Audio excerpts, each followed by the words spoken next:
नमस्कार शेतकरी मित्रांनो, आपली माती आपले लोक या यूट्यूब चॅनलमध्ये तुमचं स्वागत आहे. शेतकरी मित्रांनो, आज सकाळीच आलो आणि शीप लावली. रात्री लाईन आली 1:30 वाजता आणि सकाळी बघा गावामध्ये शीप लावली.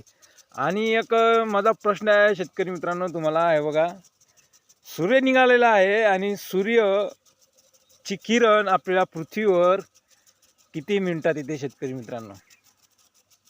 नक्की कमेंटमध्ये सांगा. बघा 7 वाजता निघाला आहे तो करेक्ट, आणि किती लाल लाल दिसून राहिला. आणि सूर्याची किरण आपल्या पृथ्वीवर किती मिनिटात येतात नक्की कमेंट करून सांगा शेतकरी मित्रांनो. बघा सकाळी सकाळी आपलं ओलीत पण चालू आहे शेतकरी मित्रांनो. तर नेक्स्ट व्हिडिओमध्ये भेटूया शेतकरी मित्रांनो. धन्यवाद. लाईक करा, सबस्क्राईब करा, शेअर